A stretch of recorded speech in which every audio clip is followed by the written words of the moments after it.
Challenges, that's why I was sent here, to be sure that the challenges were met.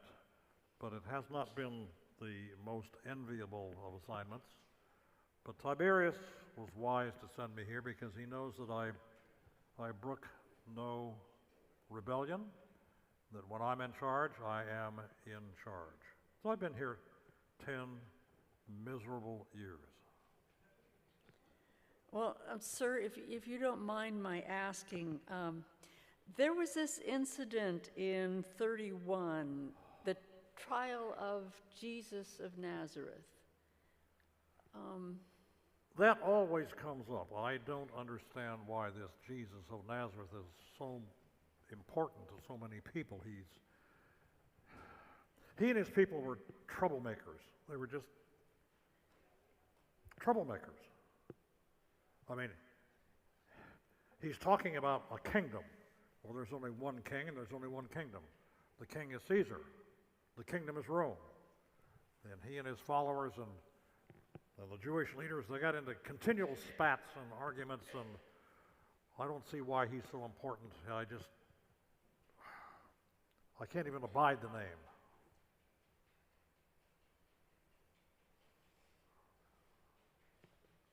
That's it? So you just, well, how aware are you of the Jewish religion?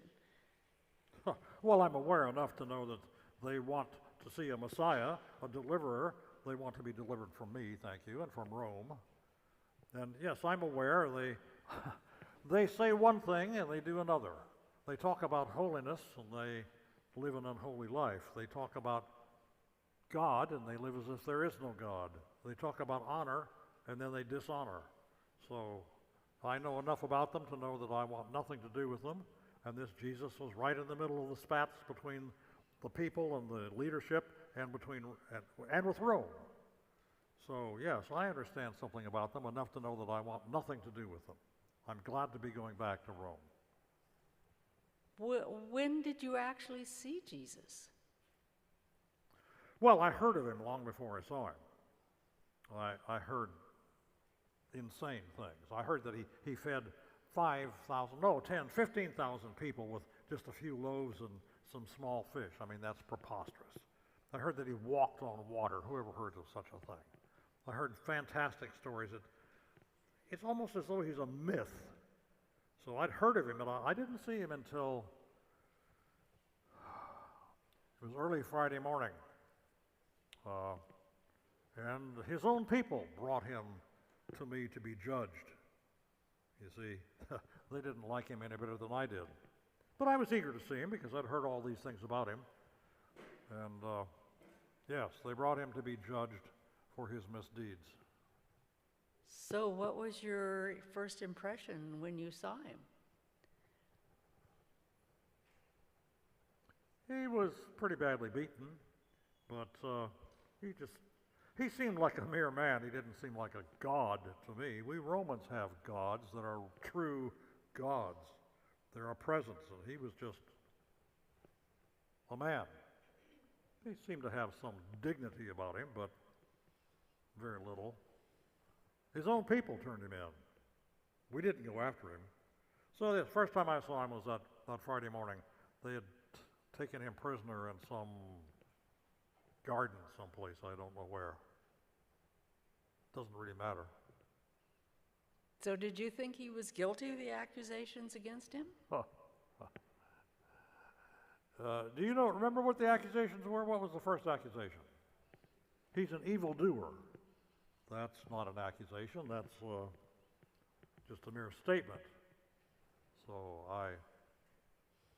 no, it progressed from there, but the accusation, I could see through it immediately. Caiaphas, the high priest, and the rulers, they were green with envy and jealousy, and they wanted to do away with him. And I wasn't about to give in to them. I mean, why would I give in to what they want? They must give in to what I want.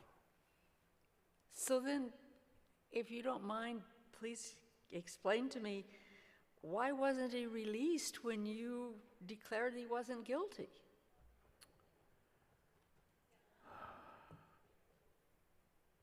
It's complicated, and I wouldn't expect you as a woman to understand that. Uh,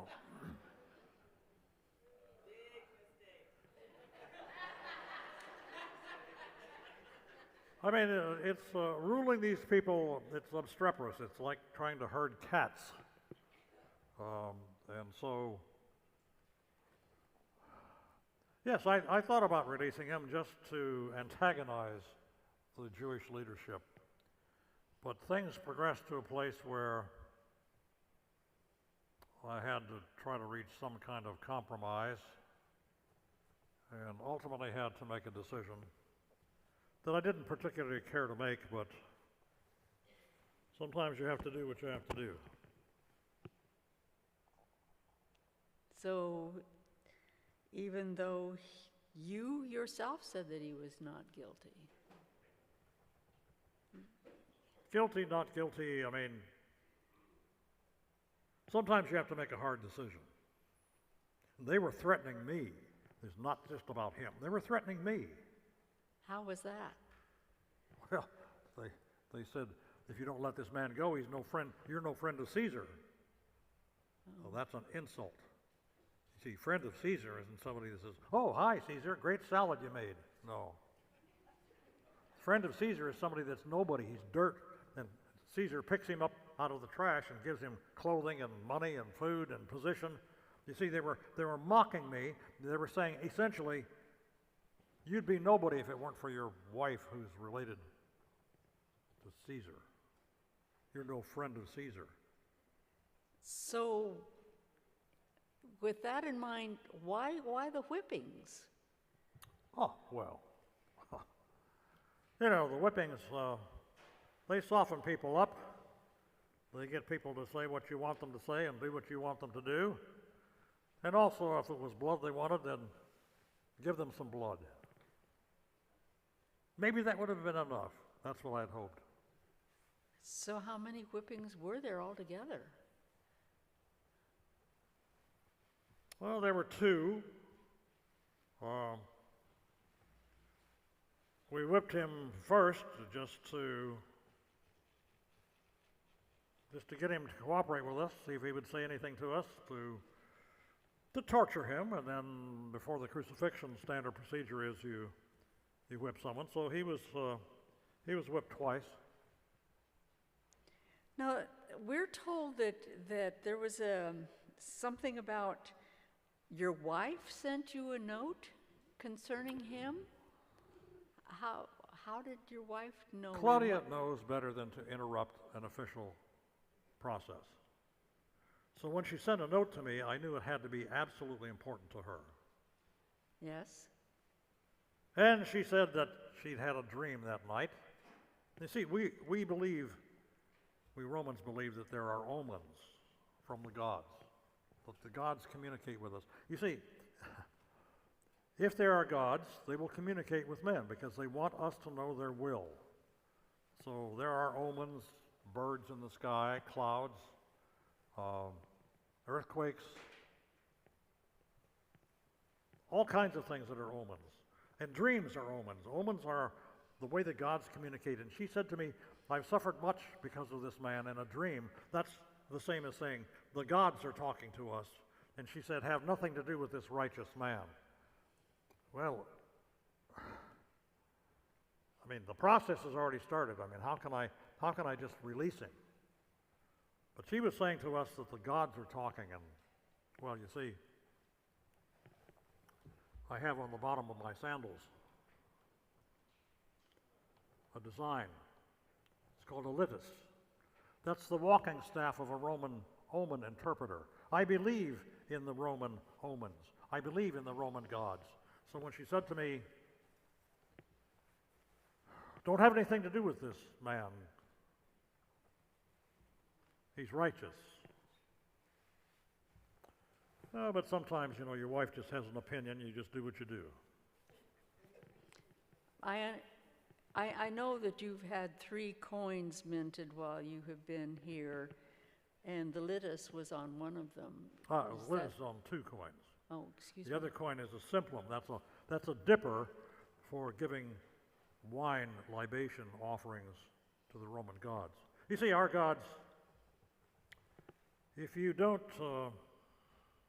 how can I say it? If you don't bribe them, they'll hassle you. So you give them gifts, you give them money, you give them libations, you give them offerings, essentially to keep them off your back. And so, yes, my 3 coins, in fact, which I have here with me today, had those on. And you see, the Jews were upset at that because these were symbols of Roman pagan worship. It's the common coin of the day. It's 1/64th of a day's wages. You'd call it a penny. So they all had them. But as they looked at them, they were pagan. You see, I'm going to make these people Romans no matter what. I don't care if they don't like it. If they don't like it, too bad. So yes, I put not my face on the coins, but I put these symbols. Other procurators, they had crossed palm leaves and they had Roman shields. And no, I'm going to make these people true believers in Rome and Rome's gods. I don't care if they like it or not. They don't have to like it. They just have to do what I tell them. That's what a procurator does. But I diverge. So, back to the trial, there was something in the trial about you washing your hands? Ah, yes.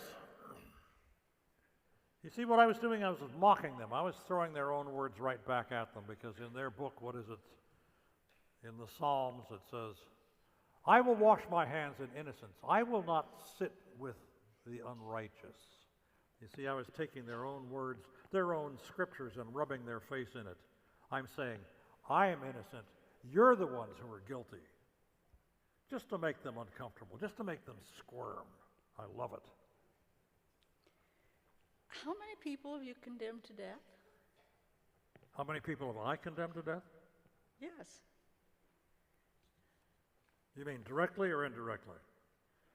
Either one. Oh, directly by sending them to the cross.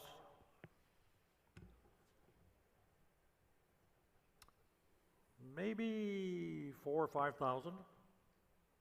When there was a rebellion, I had the major road lined with crosses, just to tell people don't mess with Rome. Indirectly, when I ordered soldiers to put down riots, probably another 3,000 or 4,000. Why? What does it matter? Well, I guess that's not for me to say. Huh. Yeah, see, that's it. So one more man on a cross is no big deal. We had people scheduled to be crucified anyway. You see, I was going to put these 3 crosses right outside Jerusalem on their high holy day, on their highest holy day, just as symbols to say, you cross Rome, you wind up on a cross. It was how would you put it? It was a signboard to them. A signboard that says, we Romans will take care of you people. Follow us or die. Yeah, I was going to leave those bodies up over the whole weekend. So when they came to their services on the high holy day, I would have a high message for them. Why do you think that the Jews were so determined that he die? Well, he was becoming popular, and he was a threat. He was a threat to their position. And frankly, he could have become a threat to my position as procurator. So it's all about power, it's all about threat, and I have the power to minimize any threat from anyone, including anyone out here. Do you think that the Jews treated you fairly after you released fair? him to They preach? don't know what fair is. They're out for themselves. They're out for their own positions. They're out to make a name for themselves. Caiaphas. You know much about Caiaphas? The high priest? He's the son-in-law of the former high priest that I retired. And I appointed Caiaphas because he came to me with a lot of money. You know, the golden rule. You got the gold, you make the rule. You appointed Caiaphas? He didn't inherit that through Aaron and... We Romans appointed all the high priests. They had all these rules about you had to be a Levite or Levirate or whatever, one of the tribes, Levi, I guess. You had to be a Levite to be a priest. Didn't matter. What mattered is how much gold you put on the table. So yes, they were threatened. They were afraid. So they were eager to get rid of Jesus. And I didn't care one way or the other, frankly. It was interesting that you had a sign put on the cross. Yes. This Jesus. Tell me about that. Well, it was kind of my last slap in the face to them. I said, Jesus of Nazareth, King of the Jews. You see, it's a message that said to them, if I treat your king this way, you don't want to know what I'll do to you. And it was in Greek, Hebrew, and Latin. So everybody who walked by could see it and read it. It was saying, beware, be very careful, don't cross Rome. Oh, they came to me and they said, oh, take it down. You see, whenever we crucified someone, we had the charges against them put on the cross. So you came by and you said, this one's a murderer, this one is whatever. And Jesus, the King of the Jews, they said, no, we have no king but Caesar. Lie. Their king is their own ego. But I wouldn't take it down. It was just a way to rub their face in it, just like washing my hands in innocence was the same way. I was mocking them because they were trying to mock me. Did you maybe believe it a little bit yourself after interviewing him? Me? Well, you wrote that he was the King of the Jews. Oh, no. I didn't believe for half a minute that he was King of the Jews. He was king of anything. It was just a way to be obnoxious to them because they were obnoxious to me. Did I believe in him? Why would I believe that a Jew, who they said was of an illegitimate birth anyway, would be a god? How would I believe in that? I have my gods. I'm my own God. The Jewish leaders were unhappy even with that. They're always unhappy. They're unhappy about everything. They were unhappy. I brought fresh water into Jerusalem. They used all kinds of water in their sacrifices, and I built an aqueduct to bring fresh water into Jerusalem. Now, true, I used some of their money from the temple. They called the money Corban. That means it can't be touched by anyone. But I said, well, if you want water, you pay for it. You want it? It's like a meal. You want to eat? You pay for it. Nothing's free. So I took some of their Corban and built an aqueduct. And they became upset at me. I mean, they're the ones that use the most water in their temple. No, these people are just difficult to deal with. That's why I'm glad to be going back to Rome. So this Jesus, there were reports almost immediately on the first day of the week that the body had disappeared from the tomb. Who told you this, and what did you think about that? And Yes, they came to me and they said that there was a threat that his disciples would steal his body and say that he'd come back to life. People don't come back to life after you die. Well, there is within our belief system Mithraism. That's very popular with the soldiers, and for a while I was involved in it. And it does teach, it came from Persia, it teaches that people can have a life after death. But this man that was crucified, I mean, life after death? So they asked for guards to be around the tomb. I sent 100 guards. 100 guards to protect a dead man. Now, there's no way that somebody could have stolen the body, but that's what they were saying. I wasn't there, so I don't know. Who brought you the report about the empty tomb? Well, that's interesting because you see, the soldiers came to me and they said, "We've been told to tell you," because they know not to lie to me. "We've been told to tell you that someone stole the body." Now they knew that if someone stole the body while they're there, they would die because they'd failed in their duties. So they knew, and I knew, that was a lie. But we sort of said, wink, wink, whatever. But no, they didn't steal. What happened to him? I don't know. I have no idea. One of the questions that you asked Jesus was, what is truth? Have you discovered truth? Truth? Huh, I'll tell you what. Truth is the first victim, the first to fall when it comes to politics. That hasn't changed. Truth? What is truth? This man is saying he's the Son of God? Is that true? The soldiers are saying the body was stolen? Is that true? What is truth? Truth is what you make it. You know that the wrappings, the body wrappings, were left in the tomb. So is likely that someone stole the body? Well, if they stole the body, they'd take the burial cloths with them. I mean, you don't stop and unwrap a body. I don't know. I wasn't there. Maybe somebody brought folded cloth and put it there. I don't know. Does that trouble you?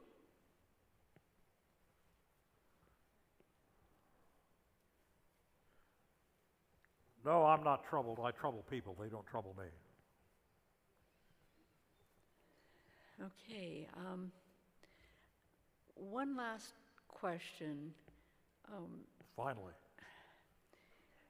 If you had the opportunity to do this trial again, would you do anything differently?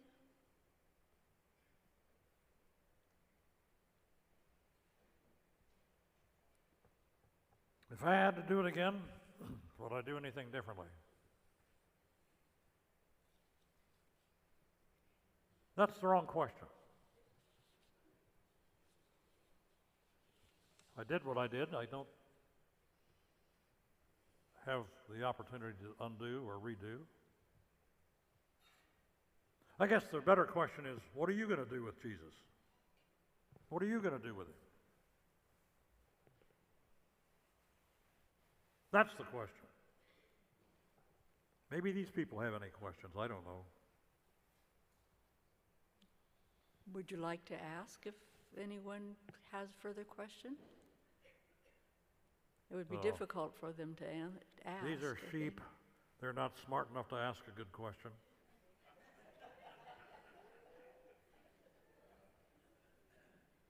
See? Bah.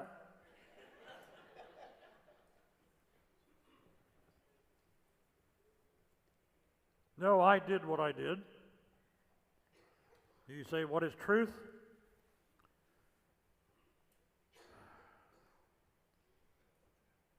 I do what's expedient. Truth is whatever it is. Oh, do I look back? Do I think? Of course I think. There's not a night that I go to bed that I think of the earthquake, the sound, the lightning, the darkness in the middle of the day, the stories of his resurrection. Just, if you would meet him again, what would you think?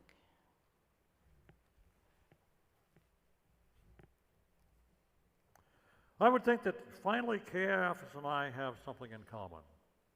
Yes? We're both terrified that we might meet him face to face.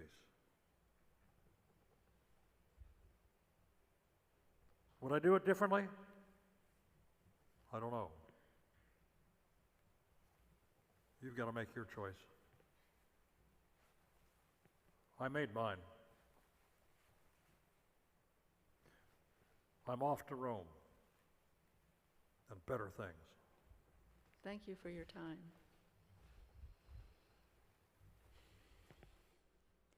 Pilate had several serious situations politically that led to his downfall, and really which reveal his character. Number one, he brought gilded shields inscribed with the Emperor Tiberius's name into the Jerusalem palace. This caused an uproar among the Jews, particularly the pious Jews.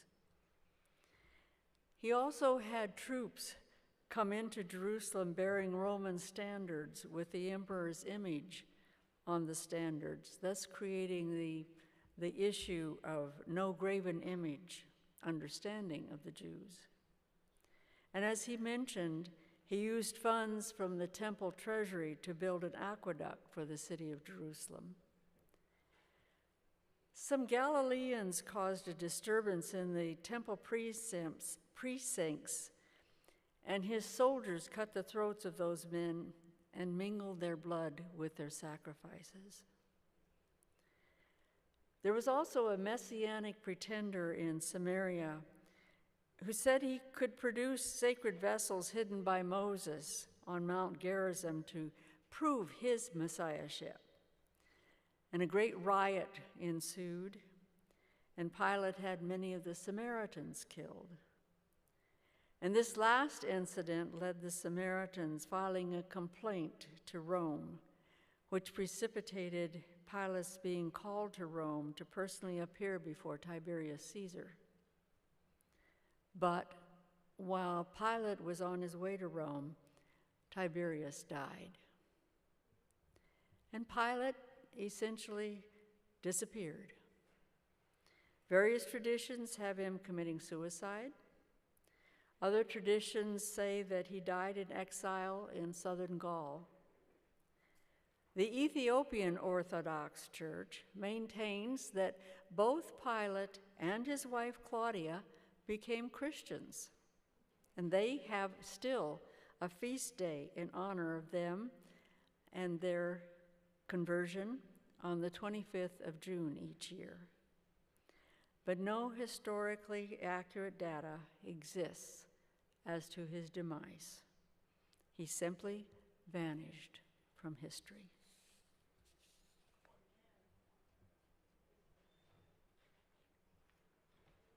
Pilate will show you his coins if you would like to see them. He will be here in front so that you can see these coins that Pilate minted.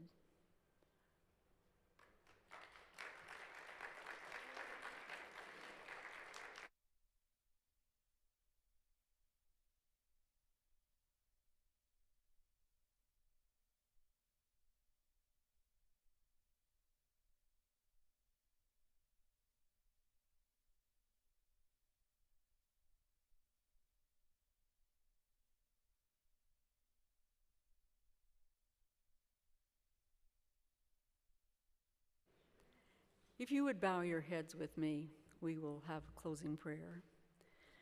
Father in heaven, we thank